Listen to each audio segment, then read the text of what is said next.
Huh? Yeah? Yeah? I figured it out. And put the fucking hook up there. Welcome back to Hoodie Fish. Now, was that bad? Was that month really that fucking bad to wait for the kid to come back? I don't think that was that bad. Welcome back to Hoodie Fish. We are here to cover the Atlanta Hawks. In between the WNBA seasons, we will be covering the Atlanta Hawks. There is a slight chance that this is a terrible idea because the two seasons might interlap and I will end up fucking around covering three teams at once, but the situation will handle itself. Oh, I feel so good to curse again. On Nets Republic, I can't say shit. I gotta be all squeaky clean, but it's my channel right here. I can say whatever the fuck I want. Anyway, are you fucking with the set at all? Are you fucking with the set? It's easy to take the motherfucker off, do the Nets Republic joint, put this back on. It's Hoodie Fish time. Are you fucking with the set? Leave it down below in the comments. Anyway, today we are talking about just a couple of excerpts that I took from Media Day. Now, I didn't watch it as intensely as I watched Nets Media Day, obviously, because quite frankly, there's just not much to talk about with the other 29 teams. If you're a Lakers fan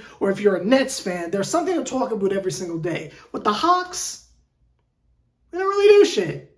They just show up and play, which, I gotta be honest, is a little bit of a relief because, one, a vacation is a proper vacation. It's a proper vacay. With the goddamn Nets, I have to make a video every fucking day. But with the Hawks, they just go out there and play and either do what they're supposed to do or they don't. So it's a whole lot easier to cover a team like this, but that's not even there.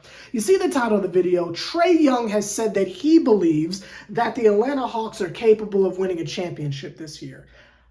Number one, let me just say that is a bold-ass claim. And some of you might be looking at the camera saying, 7 man, young 7 man, the youngest of the 7 man, the greatest there has ever been. What the fuck else is he supposed to say? I don't know. Obviously, everyone wants to win, but to use the C word in such a pronounced way like this, I think that says something about the mentality of everyone going into the season. Now, I have no idea what the fuck y'all were doing last year. This is all new to me. I'm jumping on board right now to see what the fuck's going on. I was behind the scenes, you feel me? I was homie ushering you over to your seats. So I wasn't like with the X's and O's. So a lot of this shit y'all are going to have to help me with educating me on what the fuck happened and how the hell we got here. But as far as this moment on, you can pass me the baton and I will proverbially write down the goddamn diary entries from here on out. I got you from here on out, but everything before now, couldn't fucking tell you. Only thing I know is John Collins has a fucked up finger, your entire team got COVID last year, and that's basically what the fuck happened. But a championship this year, how do I feel about that? How do I feel about the idea of the Hawks winning a goddamn championship? I think it's possible.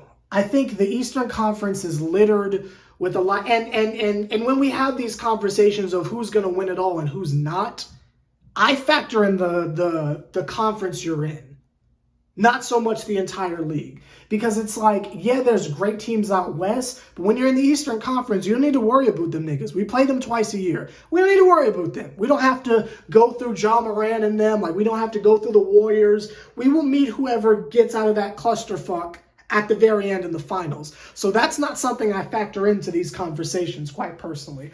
I look strictly at the Eastern Conference, and as I look around,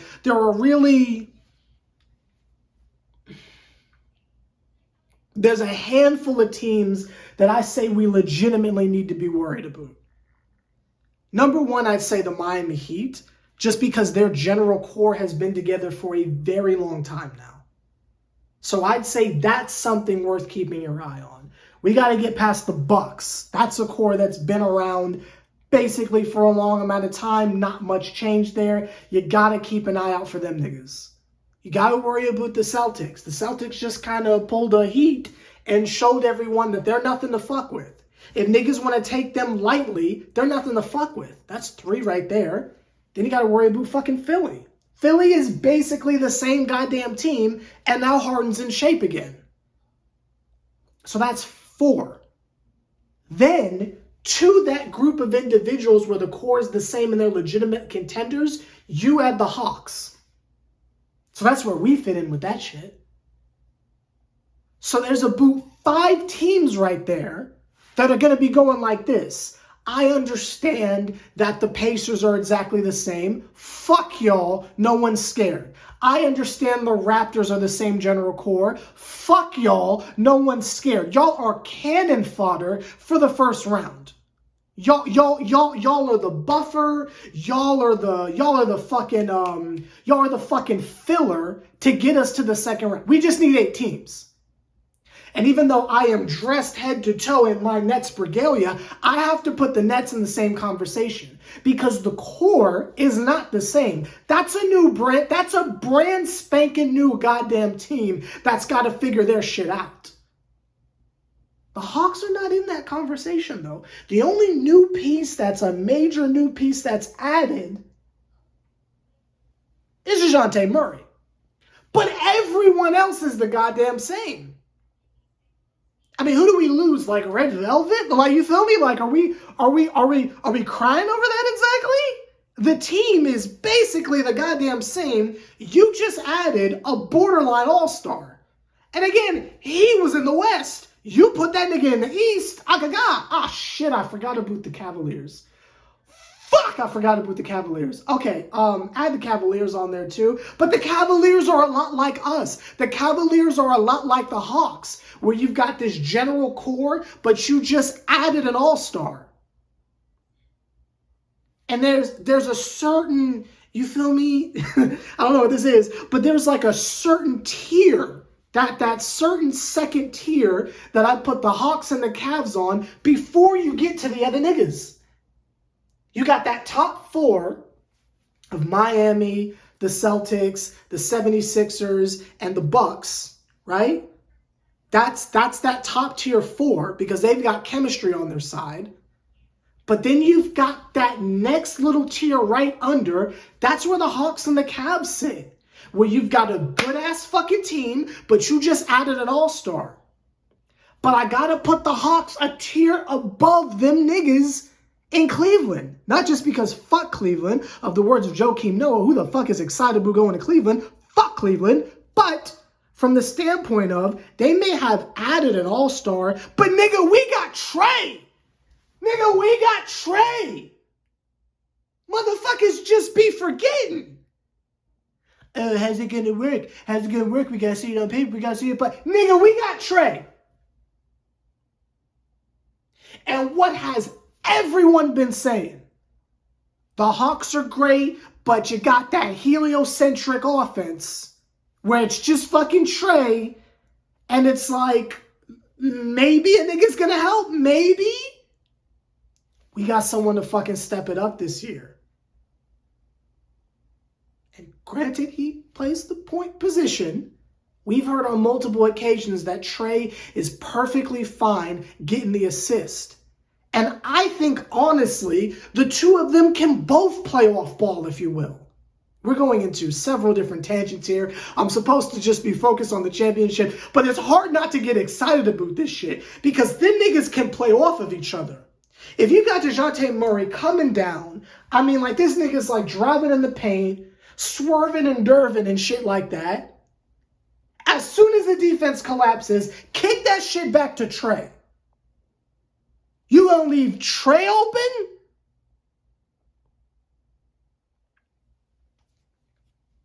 Exact opposite. Trae's dancing along the arc, right? Dancing, saucing niggas. Hitting the shit out the pro stick, right? Just saucing niggas, right? As soon as the second defender comes up, let DeJounte cut once. Let that nigga cut once to the basket. You try to collapse on that motherfucker?